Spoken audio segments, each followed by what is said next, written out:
പ്രീത, ഈ നമ്മുടെ ക്ഷേത്രങ്ങളിലെ ആണുങ്ങള് ഷർട്ട് ധരിച്ച് കയറണം എന്ന രീതിയിലൊക്കെയുള്ള ചർച്ചകൾ ഇപ്പോൾ ഒരു കൊടുമ്പിരിക്കൊണ്ടിരിക്കുന്ന ഒരു സമയമാണ്. മുഖ്യമന്ത്രി ചിലതൊക്കെ മുൻകൂട്ടി കണ്ടുകൊണ്ടാണ് ആ സാധനം എടുത്തങ്ങ് ഇട്ടത്. ഇവിടെ നമ്മുടെ ശിവഗിരിയിൽ. അതായത് ദേവസ്വം ബോർഡ് അതൊരു നിയമമാക്കാൻ പോകുന്നു, പൊതുജനത്തിന്റെ അഭിപ്രായം എന്തെന്ന് തുടക്കത്തിലൊന്ന് അറിയണം. അതിനുവേണ്ടി അദ്ദേഹം എടുത്തിട്ടതാണ് എന്നുള്ളത് വാസ്തവം. അതിൻ്റെ ആ ഒരു വശങ്ങളെക്കുറിച്ച് എന്താണ് ഈ നമുക്കിപ്പം സമൂഹത്തിൽ എന്ത് പറഞ്ഞാലും അതിൽ ചർച്ചയാകുന്ന കാര്യങ്ങളുണ്ട്. എന്തൊക്കെയാണ് അതിൽ തോന്നുന്നത്? എനിക്ക് രണ്ട് കാര്യങ്ങളാണ് തോന്നുന്നത്. ഒന്നാമത്തേത്, ഇത് കുറച്ച് പരിഷ്കരിക്കാവുന്ന കാര്യമല്ലേ എന്നുള്ളൊരു ആശയം അത് മുന്നോട്ട് വയ്ക്കാം. രണ്ടാമത്തേത് എന്ന് പറഞ്ഞാൽ ഇതിൽ പക്ക രാഷ്ട്രീയം കളിക്കുകയാണ് പിണറായി. അതായത് പിണറായിക്ക് ഇപ്പോൾ ഇടഞ്ഞു നിൽക്കുന്ന ആളുകളെയൊക്കെ വലിച്ചടുപ്പിക്കണമെന്നുണ്ടെങ്കിൽ കഴിഞ്ഞ പാർലമെന്റ് തിരഞ്ഞെടുപ്പിന് ശേഷം നമുക്കറിയാം കുറെ പേരെയൊക്കെ അങ്ങോട്ട് മുഷിപ്പിച്ചിട്ടുണ്ട്. ആ ഭൂരിപക്ഷത്തിനെ മുഷിപ്പിച്ചു. അതെ, ഭൂരിപക്ഷം എന്ന് പറയുന്ന ന്യൂനപക്ഷത്തിനെ മുഷിപ്പിച്ചു. ആ മുഷിച്ചിൽ മാറ്റാൻ വേണ്ടിയിട്ട് വീണ്ടും സ്വാഭാവികമായിട്ടും ചെയ്തുകൊണ്ടിരുന്ന ഒരു പരിപാടി എന്ന് പറയുന്നത് ഈ ഹിന്ദു മതവിശ്വാസികളുടെ നെഞ്ചത്ത് കയറുക എന്നുള്ളതായിരുന്നു. അത് വീണ്ടും ഒരു തുറുപ്പ് ചീട്ടായിട്ട് എടുത്തിട്ടിരിക്കുന്നു എന്നുള്ളതാണ്. സത്യത്തിൽ ഇത് നമുക്കറിയാം, നമ്മുടെ കേരളം വിട്ടു കഴിഞ്ഞിട്ടുണ്ടെങ്കിൽ തമിഴ്നാടിൻ്റെ ഒരു പ്രദേശം കഴിഞ്ഞ്, ഒരു ഭാഗം കഴിഞ്ഞ് പിന്നീട് അങ്ങോട്ടേക്ക് ക്ഷേത്രാരാധന ഒക്കെ കയറുമ്പോൾ അവിടെ ഇങ്ങനെ ഷർട്ട് ഊരണം, ബനിയൻ ഊരണം എന്നുള്ള കാര്യങ്ങളൊന്നുമില്ല. പിന്നെ നമ്മുടെ ഒരു പഴയ പാരമ്പര്യം അനുസരിച്ച്, അതായത് കേരളീയ പാരമ്പര്യം അനുസരിച്ചിട്ട് പണ്ടത്തെ നമ്മുടെ വസ്ത്രം എന്ന് പറയുന്നത് മുണ്ടും ഒരു ഉത്തരീയം ഒക്കെയല്ലേ, അതൊക്കെയാണ്. അപ്പോൾ അത്തരം കാര്യങ്ങൾ മതി എന്നുള്ളതിൻ്റെ ഒരു നിഷ്കർഷയായിരിക്കാം പിന്നീട് ഇങ്ങോട്ടേക്ക് പിന്തുടർന്ന് പോരുമ്പോൾ ഒരു പക്ഷേ ഷർട്ട് ഊരണം എന്നുള്ള ഒരു കാര്യം വന്നിരിക്കുന്നത്. എന്തായാലും അതിൻ്റെ ശാസ്ത്രീയമായ കാര്യങ്ങളൊക്കെ അവിടെ നിൽക്കുന്നുണ്ട്. അതിലേക്ക് നമ്മൾ പോകണമെങ്കിൽ അതിൽ കൂടുതൽ നമ്മൾ പഠിക്കേണ്ടതായിട്ടുണ്ട്. പക്ഷേ മാറി വരുന്ന ഒരു പ്രവണത അനുസരിച്ചിട്ട് എനിക്കറിയാം, എന്നോട് പലരും സുഹൃത്തുക്കളൊക്കെ അമ്പലത്തിൽ പോകുന്ന കാര്യങ്ങൾ പറയുമ്പോൾ അവർ പറയുന്നത് ഷർട്ട് ഊരണം, ബനിയൻ ഊരണം, പിന്നെ തിരിച്ചു വന്ന് ഇതൊക്കെ ഇടണം. നമ്മൾ ഒരുപക്ഷെ പോകുന്ന വഴിക്കായിരിക്കും ഒന്ന് ക്ഷേത്രത്തിൽ കയറുന്നത്. അപ്പോൾ ഇത് ഒരു മുഷിച്ചിലുണ്ടാക്കുന്ന ഒരു കാര്യമാണെന്ന് അവർക്ക് തന്നെ തോന്നുന്നു. എന്നാൽ അവർക്ക് അമ്പലങ്ങളിൽ പോകാതിരിക്കാൻ താല്പര്യമില്ലാത്തവരൊന്നുമല്ല. പക്ഷെ ഈ ഒരൊറ്റ കാരണം കൊണ്ട് പോകാതിരിക്കുന്നവരുണ്ട്. അതിൽ വിശ്വാസപരമായിട്ടുള്ള കാര്യമാണ്. ഇതിന് രണ്ട് അഭിപ്രായം കാണും. പൊങ്കാലയിടാൻ വരണ്ട, ഇതെന്തായാലും രണ്ട് അഭിപ്രായം കാണും എന്നുള്ളത് പറഞ്ഞുകൊണ്ട് തന്നെ അടുത്തയിലേക്ക് ഞാൻ വരാം. ഇത് ഇങ്ങനെ നിൽക്കുമ്പോൾ യുവാക്കൾക്കിടയിൽ നമ്മുടെ ക്ഷേത്ര ദർശനം നടത്തുന്നവരുടെ എണ്ണം കുറവ് വരാനുള്ളൊരു സാധ്യതയുണ്ട്. ഒന്നാമത് ഹിന്ദു മതവിശ്വാസങ്ങളുമായി ബന്ധപ്പെട്ടുള്ള ശ്ലോകങ്ങളും കാര്യങ്ങളും ഒക്കെയും എന്താ പറയുക, ഒരു നെഗറ്റീവ് ഷെയ്ഡിലേക്ക് വളച്ചൊടിച്ചുകൊണ്ട് പല തലങ്ങളിൽ നിന്ന് ക്ലാസ്സുകളും വീഡിയോകളും ഒക്കെ വന്നുകൊണ്ടിരിക്കുന്ന ഒരു സമയമാണ്. അപ്പോൾ എല്ലാവർക്കും എല്ലാവരുടേതായ വിശ്വാസങ്ങളും ആചാരങ്ങളും പ്രധാനപ്പെട്ടതാണ് എന്നതുപോലെ തന്നെ ഹിന്ദു മതവിശ്വാസികൾ അല്ലെങ്കിൽ സനാതനധർമ്മ വിശ്വാസികൾക്ക് അവരുടേതായ ആശയങ്ങളുമൊക്കെ വലുതാണ്. എനിക്ക് തന്നെ അറിയാം, ഞാൻ താമസിച്ചിരുന്ന ഒരു സ്ഥലത്ത് നിന്ന് പലരും ഒരു വിഭാഗത്തിൻ്റെതായ ഇതിലേക്ക് പ്രാർത്ഥനയ്ക്കൊക്കെ കൊണ്ടുപോകും. പക്ഷെ ആ ഒരു ലിസ്റ്റിൽ പെടാതെ പോയ ഒരാൾ ഞാനാണ്. ഞാൻ പറഞ്ഞത് എനിക്ക് എൻ്റെ വിശ്വാസമുണ്ട്, നിങ്ങൾക്ക് നിങ്ങളുടെ വിശ്വാസമുണ്ട്. ഞങ്ങളെ പഠിപ്പിച്ചിരിക്കുന്നത് എല്ലാത്തിനെയും ബഹുമാനിക്കാനാണ്. അതുകൊണ്ട് ഞാൻ ബഹുമാനിക്കുന്നു. ബഹുമാന പുരസരം തന്നെ ഞാൻ വരുന്നില്ല. ഒന്ന് എൻ്റെ ജോലി സമയം അതുമായി ബന്ധപ്പെട്ട് ചേർന്ന് പോകുന്നതുമായിരുന്നില്ല. പക്ഷേ എനിക്ക് കൊണ്ടുതന്ന ഒരു കാര്യം ഞാൻ കണ്ടപ്പോൾ ഞാൻ ഞെട്ടിപ്പോയി എന്നുള്ളതാണ്.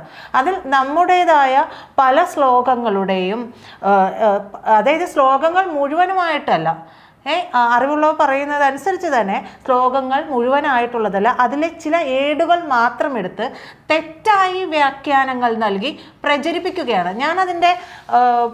ഞാൻ അതിൻ്റെ ആ പേജുകളെല്ലാം അന്ന് എൻ്റെ ഫേസ്ബുക്കിൽ ഞാൻ പങ്കുവയ്ക്കുകയും ചെയ്തിരുന്നു. അപ്പം ഞാൻ വിചാരിക്കുകയാണ്, ഇത് പൂർണ്ണമായി അറിയില്ലെങ്കിൽ എന്തിനാണ് ഇതിനെ തെറ്റായി വ്യാഖ്യാനിച്ചുകൊണ്ട് ഇത്തരത്തിലൊരു ബുക്ക്ലെറ്റ് ഇറക്കുന്നത്? തീർച്ചയായിട്ടും അപ്പോൾ അത്തരത്തിൽ നമ്മുടെ ഒരു വിശ്വാസത്തിലുള്ള യുവാക്കളെയൊക്കെ ഇതിൽ നിന്ന് മാറ്റാൻ മാറ്റിക്കൊണ്ട് വരുന്ന കാര്യങ്ങൾ നമുക്ക് അഖില ഹാദിയനെയൊക്കെ നമുക്കറിയാം ഏത് തരത്തിലാണ്. അങ്ങനെ ഒരുപാട് പേര് അത്തരത്തിൽ പോയിട്ടുള്ള കാര്യങ്ങളും ഒക്കെ നമുക്കറിയാം. അതവിടെ നിൽക്കെ തന്നെ ഈ 1960-കൾക്ക് മുൻപ് നമുക്കറിയാം സ്ത്രീകൾ വയസ്സായാലൊന്നും മാറിമറിക്കാറുണ്ടായിരുന്നില്ല അല്ലേ? അപ്പോൾ അത്തരത്തിൽ ഒരു കാര്യങ്ങളൊക്കെ ഉണ്ടായിരുന്നതാണ്. അപ്പോൾ പിന്നീട് മാറ്റങ്ങൾ വരുന്നുണ്ട്. ഞാൻ പറഞ്ഞു വന്നത് ഇത്തരം മാറ്റങ്ങൾ നല്ലതാണെങ്കിൽ അത് നമുക്ക് ഉൾക്കൊള്ളാൻ പറ്റുന്നതാണെന്നുണ്ടെങ്കിൽ അത് സ്വീകരിക്കുന്നതിൽ തെറ്റില്ല. നമുക്ക് ഇവിടെ തന്നെ ആറ്റുകാൽ, പാവക്കുളം ക്ഷേത്രങ്ങളിലൊന്നും ഷർട്ട് ഊരിയിട്ടല്ല അല്ലാതെ കയറാവുന്ന ഒരു ഇതുണ്ട്. അപ്പോൾ പിന്നെ മറ്റൊരു കാര്യം, ഗുരുവായൂർ ഉൾപ്പെടെയുള്ള ക്ഷേത്രങ്ങളിലേക്കൊക്കെ പോകുമ്പോൾ ഭയങ്കരമായിട്ടുള്ള തിരക്കുകളാണ്. എല്ലാ ദിവസവും തിരക്കാണ്. പ്രത്യേകിച്ച് ഇപ്പോൾ ഈ അയ്യപ്പ സീസണിലൊക്കെ നമ്മൾ അമ്പലങ്ങളിൽ പോകുമ്പോൾ ഈ അയ്യപ്പന്മാരൊക്കെ ഷർട്ട് ഊരിയിട്ട് തന്നെയാണ് അന്യ സംസ്ഥാനങ്ങളിൽ നിന്ന് വരുന്നവർ. മനുഷ്യരാണ് നമ്മളെല്ലാവരും. അപ്പോൾ ഈ പറയുന്ന പോലെ വിയർപ്പിന്റെ പ്രശ്നമൊക്കെ ഉണ്ട്. പലതരം ത്വക്ക് രോഗങ്ങളുടെയും കാലമാണ്. അപ്പോൾ ഈ വിയർപ്പൊക്കെ നമ്മുടെ ദേഹത്ത് പലതരം വൈറസുകളുടെ കാലം കൂടെയാണ്. അപ്പോൾ അതൊക്കെ ശരിക്കും പറഞ്ഞാൽ പരിഷ്കാരങ്ങൾ, ആചാരങ്ങളും അനുഷ്ഠാനങ്ങളും നമുക്ക് വേണം. പക്ഷെ അതിൽ അല്പം പരിഷ്കാരങ്ങളൊക്കെ വരുന്നത് നല്ലതായിരിക്കും എന്ന് തന്നെ ഒരു പക്ഷം എനിക്കുമുണ്ട്. കാരണം കാലത്തിനനുസരിച്ച മാറ്റം ഈ വസ്ത്രം ധരിച്ച് കയറുന്ന ക്ഷേത്രങ്ങളിൽ മാറ്റങ്ങൾ ഉൾക്കൊള്ളാൻ മനസ്സുള്ളത് തന്നെ അല്ല. ഈ ചുരിദാറിട്ട് സ്ത്രീകളെ കയറാൻ സമ്മതിക്കില്ലായിരുന്നു. ഞങ്ങളുടെ പത്മനാഭസ്വാമി ക്ഷേത്രത്തിലൊക്കെ ചുരിദാറിട്ട് സ്ത്രീകളെ കയറാൻ സമ്മതിക്കും. ഇപ്പൊ അവർക്കൊരു മേൽമുണ്ട് അവിടെ കൊടുക്കും. ആ മേൽമുണ്ട് ചുരിദാറിനും ഇത് ചുറ്റിയാണ് അവര് കയറാറുള്ളത്. അതായത് ഇത്തരത്തില് ഒരു കൃത്യമായ വീക്ഷണം. ഇപ്പോ ക്ഷേത്രത്തിനകത്ത് ഒരു പോസിറ്റീവ് എനർജി ഉണ്ട്. ആ എനർജി നമ്മുടെ ശരീരത്തിലേക്ക് കിട്ടാനാണ് എന്നൊക്കെ പറഞ്ഞ് ഞാൻ കേട്ടിട്ടുണ്ട്. ഇപ്പൊ ശബരിമലയിൽ നമ്മളൊക്കെ ഷർട്ട് ഇട്ടുകൊണ്ട് കയറാറുണ്ട്, ഷർട്ട് ഇടാതെ കയറുന്നവരുമുണ്ട്. അപ്പോൾ അതിനകത്ത് എനിക്ക് തോന്നുന്നില്ല അതൊക്കെ ഈ ഇപ്പോഴുണ്ടാകുന്ന ഒരു ഇതനുസരിച്ച്. ഇത് പറയുമ്പോൾ എല്ലാവരും പറയുന്ന ഒരു കാര്യം എന്ന് പറഞ്ഞാൽ പൊതുവായിട്ട് ബാക്കിയുള്ള നാടുകളിലെല്ലാം തന്നെ ഷർട്ട് ഇട്ടുകൊണ്ട് തന്നെയാണ് കയറുന്നത്. പിന്നെ എന്തുകൊണ്ടാണ് ഇവിടെ പറ്റുന്നില്ല എന്നുള്ളത് പറയുന്നത്. എന്തായാലും അത് മാറ്റേണ്ടതാണ്. എല്ലാ തരത്തിലുള്ള നല്ല വശങ്ങളും ഉൾക്കൊണ്ട് തന്നെയാണ് സനാതന ധർമ്മ വിശ്വാസികൾ ഇതുവരെയും മുന്നോട്ട് പോയിട്ടുള്ളത്. അതിലൊരു അതായത് ഞാൻ പറയട്ടെ, നമുക്കറിയാം എല്ലാവരും പറയുന്നത്, നമ്മളോട് പറയുന്നത് അവിടെ പോയി പ്രാർത്ഥിക്കരുത്, ഇവിടെ പോയി പ്രാർത്ഥിക്കരുത് എന്നുള്ളത് ഒരിക്കലും ഒരു സനാതന ധർമ്മത്തിൽ വിശ്വസിക്കുന്ന ഒരാൾ പറയാറില്ല. നമ്മൾ അമ്പലം കാണുമ്പോഴും പ്രാർത്ഥിക്കും, പള്ളി കാണുമ്പോഴും പ്രാർത്ഥിക്കും. പക്ഷെ മറ്റു വിഭാഗങ്ങളിലുള്ളവർക്ക് അങ്ങനെയല്ല. അവർക്ക് നേരെ തിരിച്ചു വരുമ്പോൾ അത് മതനിന്ദയായിട്ട്, ഈശ്വര നിന്ദയായിട്ടൊക്കെ മാറുന്ന ഒരു സാഹചര്യമുണ്ട്. അതിലേക്ക് പോയാൽ വേറെ കുറെ കാര്യങ്ങൾ പറയേണ്ടി വരും. ഇന്നലെ ഇതിന്റെ പേരിൽ തർക്കം ഉണ്ടായി. SNDP-യിലെ സോമി, അവിടുത്തെ ധർമ്മസംഘം പ്രസിഡന്റോ സെക്രട്ടറിയോ അല്ലെ, അതിന്റെ പേര് സോമി ഇല്ലേ, SNDP-യിലെ സോമി ഉണ്ടല്ലോ, സോമിയും സുകുമാരൻ നായരുമായിട്ട് തർക്കമായല്ലോ. നമ്മൾ ഇന്നലെ ഒരു ചർച്ചയിൽ സംസാരിച്ചതാണ്. അപ്പോൾ അതില് സുകുമാരൻ നായർ ഇന്നലെ പിണറായി വിജയനെ പിന്നെ മര്യാദ പഠിപ്പിക്കുകയായിരുന്നു. പിണറായി വിജയന് ഹിന്ദു സമുദായത്തിനെ മാത്രമേ കുതിര കയറാൻ അറിയുള്ളൂ, ബാക്കി അതിൽ RV ബാബുവും ഇടപെട്ടിട്ടുണ്ട്. ഹിന്ദു ഐക്യ സഭയുടെ നേതാവ് RV ബാബു ഇടപെട്ടിട്ടുണ്ട്. അതായത് ഇത്തരത്തിൽ കുതിര കയറുന്ന കാര്യങ്ങൾ ഹിന്ദു സമുദായത്തിന് മേലെയുള്ളൂ. മുഖം മറച്ച ഐഡന്റിറ്റി പോലും പുറത്ത് കാണിക്കാതെ നടക്കുന്ന മുസ്ലിം സമുദായത്തിന്റെ കാര്യമുണ്ടല്ലോ, അത് എന്തുകൊണ്ട് ഇവിടെ ആരും പറയുന്നില്ല എന്നൊരു ചോദ്യം ഞാൻ വന്നതും. അത് ഞാൻ പറഞ്ഞു വന്നത്, നല്ലതാണെങ്കിൽ അത്തരത്തിലുള്ള മാറ്റങ്ങളെല്ലാം ഉൾക്കൊള്ളേണ്ടത് തന്നെയാണ്. പക്ഷേ ഇത് പറയുന്നത് ആരാണ് എന്നുള്ളതാണ് ഇവിടുത്തെ പ്രധാനപ്പെട്ട ചോദ്യം. ഇത് പറയുന്നത് CPM ആണ്. CPM-ന്റെ മുഖ്യമന്ത്രിയായിരിക്കുന്ന പിണറായി വിജയനാണ്. പിണറായി വിജയന് എന്ന് പറയണമെങ്കിൽ പിണറായി വിജയന് ഇതിൽ കൃത്യമായ ഒരു അജണ്ട നടപ്പാക്കൽ കൂടിയാണ്. അത് മറ്റാരെയുമല്ല, ശ്രീനാരായണ ഗുരുവിനെ ഒരിക്കൽ അപമാനിച്ചിട്ടുള്ള ശ്രീനാരായണ ഗുരുവിനെ ചേർത്ത് നിർത്തിക്കൊണ്ട് അവരുടെ ഭാഗത്തേക്ക് മാറ്റിക്കൊണ്ട്, ശ്രീനാരായണ ഗുരു ഒരു സന്യാസിയല്ല, ഒരു സനാതന ധർമ്മിയായിരുന്നില്ല, അദ്ദേഹം ഒരു നവോത്ഥാന നായകൻ മാത്രമായിരുന്നു എന്ന് പറഞ്ഞു വെച്ചുകൊണ്ട് ഈ ഒരു അതായത് ഈ ഒരു നെഞ്ചത്ത് കയറൽ എന്ന് തന്നെ പറയാം. അതായത് സനാതന ധർമ്മത്തിന് നെഞ്ചത്ത് കയറൽ വീണ്ടും ആരംഭിച്ചിരിക്കുകയാണ് എന്ന് വേണം പറയേണ്ടി വരും. അതാണ് ഞാൻ ചർച്ചയുടെ തുടക്കത്തിൽ പറഞ്ഞത്. ഇത് അവരൊരു നിയമമാക്കാൻ ആലോചിക്കുന്നുണ്ട്. അതായത് ഗുരുവായൂർ മുതൽ ദേവസ്വം ബോർഡിന്റെ എല്ലാ ദേവസ്വങ്ങളും നിയമമാക്കാൻ പോകുന്നുണ്ട്.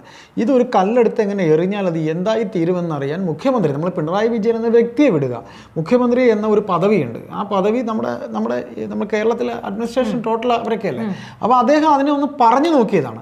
പറഞ്ഞു നോക്കിയപ്പോൾ 4 വശത്തു നിന്ന് എതിർപ്പ് വന്നിട്ടുണ്ട്. ഹിന്ദു സംഘടനകൾ ഇത് അങ്ങനെ അഥവാ നിയമമായിട്ട് വന്നാൽ തന്നെയും ഇതിന് കടുത്ത എതിർപ്പുണ്ടാകാൻ സാധ്യതയുണ്ട്. അതുണ്ടാവാൻ സാധ്യതയുണ്ട്. കാര്യം ഗുരുവായൂർ ഇപ്പൊ നമ്മൾ തന്നെ ഇത്രയും നമ്മൾ പുരോഗമനം പറയുന്നു, ക്ഷേത്രങ്ങൾ ഷട്ടർ എന്ന് പറയുമ്പോൾ ഗുരുവായൂർ അഹിന്ദുക്കളെ കയറ്റാത്ത സാഹചര്യം ഇന്നും നിലനിൽക്കുന്നുണ്ട്. മനസ്സിലായില്ലേ? അപ്പോൾ അങ്ങനെയൊക്കെ പറയുമ്പോൾ നമ്മൾ ഒരുപാട് ഇപ്പം നമ്മൾ പുരോഗമനം, കാര്യം നിങ്ങളൊക്കെ ചെറുപ്പക്കാർ നമ്മൾ ഈ പറയുന്ന പോലെ ഇപ്പം ഞാൻ അടങ്ങുന്ന തലമുറ ചിലപ്പോൾ എനിക്ക് ഇതിൽ അഭിപ്രായക്കേടൊന്നുമില്ല. കാര്യം എൻ്റെ അഭിപ്രായം ഷർട്ട് ഇട്ടായിരുന്നാലും ഷർട്ട് ഇടാതായിരുന്നാലും നമുക്ക് ദൈവത്തെ തൊഴുക എന്നുള്ള ഷർട്ട് ഇട്ടിട്ട് ഒരാൾ കയറി എന്നുള്ളതിൽ ഞാനൊരു ഇത് കാണുന്നത് എന്താ വെച്ചാൽ വിശ്വാസം ഉണ്ടോ ഇല്ലയോ എന്നുള്ളതാണ് അവിടെ പ്രധാനമായിട്ട്. അല്ല, നമ്മുടെ ടി ജി മോഹൻദാസ് സാറിനെ പോലുള്ളവർ പറഞ്ഞിട്ടുള്ളത്, അദ്ദേഹം പറഞ്ഞതൊക്കെ നമ്മൾ കേട്ടതാണ്. അദ്ദേഹം പറഞ്ഞതെന്ന് വെച്ചാൽ പണ്ട് ഇപ്പം ഇത് പറഞ്ഞ പോലെ ഒരു ഒറ്റ മുണ്ട് ഒരു ഒറ്റ തുർത്ത്, അന്ന് നമുക്ക് ഷർട്ടൊന്നുമില്ല. 1950-കളിൽ അല്ലെങ്കിൽ പോട്ടെ 1960-കളിലൊക്കെ പോട്ടെ, അതിന് മുമ്പായിരുന്നാലും 40-കളിലും ക്ഷേത്രമൊക്കെ മനുഷ്യനുള്ള കാലം മുതലേ ഉള്ളത്. 30-കളിലും 40-കളിലൊക്കെ വെറുതെ ഒരു തോർത്തെട്ടിട്ട് മുണ്ട് മാത്രം ഉടുക്കുന്നതാണ്. അപ്പോൾ നമ്മൾ അമ്പലത്തിൽ കയറുമ്പോൾ ഈ കിടക്കുന്ന തോർത്തെടുത്ത് ഇടുപ്പി കെട്ടിയിട്ട് നമ്മൾ ദൈവത്തെ തൊഴും. അതുകൊണ്ട് അതേ മാത്രമേ സംഭവിച്ചിട്ടുള്ളൂ. കാലം മാറുന്നതനുസരിച്ച് നമ്മൾ വസ്ത്രങ്ങൾ മാറി, വസ്ത്രധാരണ രീതി മാറി, ഒക്കെ ശരിയാണ്. അപ്പോൾ ഇതിലിങ്ങനെ ഇദ്ദേഹം ഇന്നലെ ചെയ്തത്, മുഖ്യമന്ത്രി ചെയ്തത് ഇങ്ങനെ വെറുതെ ഒന്നൊരു സംഭവം എടുത്ത് ഇട്ട് നോക്കി. അത് മാത്രമല്ല ചേട്ടാ, മുഖ്യമന്ത്രി പറഞ്ഞത്, ഉദയനിധി സ്റ്റാലിൻ തമിഴ്നാട്ടിൽ പറഞ്ഞത് സനാതന ധർമ്മത്തെ നശിപ്പിക്കണം, എന്നാലേ രാജ്യം നന്നാവൂ, രക്ഷപ്പെടൂ എന്നാണ്. ആ ഒരു പ്രൊപ്പഗാൻഡ ഇവിടെ നടപ്പാക്കാനുള്ള ഒരു അതൊന്നും ഒരിക്കലും നടക്കാൻ പോകുന്നില്ല എന്നുള്ളത് കൂടിയാണ്. അതായത് അത്തരത്തിലുള്ള ഒരു കാര്യം കൂടി മനസ്സിൽ കണ്ടിട്ടാണ് മുഖ്യമന്ത്രി ഈ ഒരു കാര്യം മുന്നോട്ട് വെച്ചതെങ്കിൽ അത് ഇവിടെ വില പോകില്ല, ആ പരിപ്പ് ഇവിടെ വേഗില്ല എന്ന് തന്നെ പറയുന്നത്. ശ്രീനാരായണ ഗുരുവിനെ കൂട്ടുപിടിക്കേണ്ട ആവശ്യമില്ല. മുഖ്യമന്ത്രിക്ക് ധൈര്യമുണ്ടെങ്കിൽ, ഇരട്ടച്ചങ്കൻ എന്നല്ലേ പറയുന്നത്, ഇരട്ടച്ചങ്കനാണെങ്കിൽ അതല്ല, ഇങ്ങനെ ഒരു മാറ്റം വരുത്തേണ്ടത് കാലത്തിന്റെ അനിവാര്യതയാണ്. ഇങ്ങനെ ഒരു കാര്യം ദേവസ്വം ബോർഡ് വഴി മാറ്റം വരുത്തട്ടെ എന്നുള്ള ഒരു നിയമമാക്കട്ടെ. അത് പൊതുജനങ്ങളോട് അതല്ലാതെ പറയട്ടെ. അല്ല, സനാതന ധർമ്മങ്ങളുടെ കാര്യം പ്രീത പറഞ്ഞപ്പോഴേ ഒരു കാര്യം വളരെ സീരിയസ് ആയിട്ട് പറയാം. ഈ പറയുന്ന കേരളത്തിൽ ഏറ്റവും കൂടുതൽ വിശ്വാസികൾ അയ്യപ്പനെയാണ് ഏറ്റവും കൂടുതൽ വിശ്വസിക്കുന്നത്. ആ അയ്യപ്പനെ വിശ്വസിക്കുന്നതിൽ 60% CPM പാർട്ടിയിലുള്ളവരാണ്. അവിടുത്തെ ഒരു ആചാരത്തിൽ അനുഷ്ഠാനത്തിൽ കളിച്ചപ്പോൾ ഇവിടെ വന്ന് എതിര് കണ്ടായിരുന്നില്ലേ? ഇപ്പൊ സ്ത്രീകളെ കയറ്റണമെന്ന് പറയുമ്പോൾ എന്തെല്ലാം നാടകം ഇവിടെ ആരെല്ലാം ചേർന്ന് സുപ്രീം കോടതി വിധി വരെ ഉണ്ടാക്കിയില്ലേ? എന്നിട്ട് എന്തായി? അപ്പോൾ ആ പാർട്ടിയിൽ വിശ്വസിക്കുന്നവർ തന്നെ ഇതിനെ എതിർത്തിരുന്നു. അത് ഞങ്ങൾ അന്ന് കാണിച്ചത് തെറ്റാണെന്ന് കുടുംബയോഗങ്ങൾ നടത്തി മരിച്ചുപോയ പാർട്ടിയുടെ സെക്രട്ടറി കൊടിയേരി ബാലകൃഷ്ണൻ ഞങ്ങളുടെ വീടിനടുത്ത് വരെ കുടുംബയോഗങ്ങളിൽ വന്ന് ഞങ്ങൾക്ക് പാർട്ടിക്ക് ഇങ്ങനെ ഒരു തെറ്റ് പറ്റി എന്ന് പറഞ്ഞ് വോട്ട് തിരിച്ചു കിട്ടാൻ വേണ്ടി വന്ന സാഹചര്യം ഉണ്ടായിരുന്നു. അപ്പോൾ ഈ കാര്യമായിരുന്നാലും ഇവർ ഒരു വേള ഇതൊക്കെ പറഞ്ഞ് നിയമമാക്കിയാലും അതിനെ എതിർക്കുന്നൊരു പക്ഷം ഉണ്ടായാലും എതിർക്കാത്തൊരു പക്ഷം ഉണ്ടായാലും ഇതിനെ ഇത്തരം കാര്യങ്ങൾ അടിച്ചേൽപ്പിക്കാൻ പറ്റത്തില്ല ഈ സമൂഹത്തിൽ. അതുപോലെ കരുണാനിധിയുടെ മകൻ സ്റ്റാലിൻ പറഞ്ഞതുപോലെ സനാതന മൂല്യങ്ങളെ മൊത്തത്തിൽ ഉടച്ചു വാർക്കണമെന്നൊക്കെ പറഞ്ഞ് അത് അദ്ദേഹം തമിഴ്നാട്ടിൽ ചെയ്തോട്ടെ, കേരളത്തിൽ അത് നടക്കുമെന്നുള്ള കാര്യം അത് ഈ കാര്യങ്ങൾ ഇവിടെ ഇപ്പൊ ജീവിച്ചിരിക്കുന്ന ഇന്നത്തെ ഈ സമൂഹത്തിൽ ഞാൻ പറഞ്ഞ പോലെ തന്നെ നടക്കും തോന്നില്ല. മുഖ്യമന്ത്രിയുടെ ഈ ഒരു ചേട്ടൻ പറഞ്ഞതുപോലെ തന്നെ ദേവസ്വം ബോർഡ് വഴി ഇത്തരം ഒരു കാര്യം നടപ്പാക്കുക എന്നുള്ളതായിരിക്കും. പക്ഷേ അതിലൂടെ തന്നെ ഇവർ ലക്ഷ്യം വെക്കുന്ന ഒരു കാര്യം, അത് ഞാൻ പറഞ്ഞത് എനിക്ക് മനസ്സിലായ കാര്യം ഇതാണ്. അത് എന്താ പറയുക, ഇലക്ഷന് ശേഷം അകന്നു പോയിട്ടുള്ള ചില വിഭാഗങ്ങളെ ചേർത്ത് നിർത്താനുള്ള ഒരു നീക്കം കൂടിയാണ്. ചേട്ടൻ പറഞ്ഞു വെച്ചതുപോലെ തന്നെ അത്തരത്തിലുണ്ടെങ്കിൽ NSSന്റെ ആചാര്യൻ പറഞ്ഞതുപോലെ തന്നെ, സുകുമാരൻ നായർ പറഞ്ഞതുപോലെ തന്നെ എല്ലാ മതങ്ങളുടെയും കാര്യത്തിൽ ബാബു RV ബാബു എന്ന് പറയുന്ന ഹിന്ദു നേതാവ്, ഹിന്ദു പക്ഷത്തിന്റെ ഒരു നേതാവാണ് അദ്ദേഹം പറഞ്ഞത്, നിങ്ങളെങ്കിൽ ബാക്കി മതക്കാരുടെ ഐഡന്റിറ്റി പോലും വെളിവാക്കാത്ത രീതിയിൽ മുഖം മറച്ചു പോകുന്ന അതിനെ നിങ്ങൾ ചോദ്യം ചെയ്യും. അതിനെ നിങ്ങൾ ചോദ്യം ചെയ്യും. അതിലൊന്ന് തൊട്ടു നോക്കൂ, അതിലേക്കൊന്ന് തൊട്ടു. ഇതേപോലെ മുഖ്യമന്ത്രി ഒരു വേദിയിൽ സംസാരിച്ച് നോക്കണം. അപ്പോ കടന്തക്കൂട്ടിന്ന് ഇറങ്ങിയതുപോലെ കടന്തലുകൾ ഇറങ്ങും. അല്ല ചേട്ടാ, ഇത്തരം കാര്യങ്ങൾ പറയുന്നുണ്ട്. ഈ മുഖാവരണം അടക്കമുള്ള വസ്ത്രങ്ങളെല്ലാം ഏത് കാലഘട്ടം മുതലാണ് ഇവിടെ ഇത്രയേറെ സജീവമായത്? തീർച്ചയായിട്ടും എന്റെ കൂടെ കൂടുതൽ ഇപ്പൊ സജീവമായിട്ടുണ്ട്. തിരുവനന്തപുരത്ത് വിഴിഞ്ഞത്ത് വരെ, ഭീമാവള്ളിയിൽ വരെ, പിന്നെ വള്ളക്കടവിൽ വരെ ഇപ്പൊ ഇങ്ങനെ മൂടി നടക്കുന്നവരുണ്ട്. അപ്പൊ അതൊക്കെ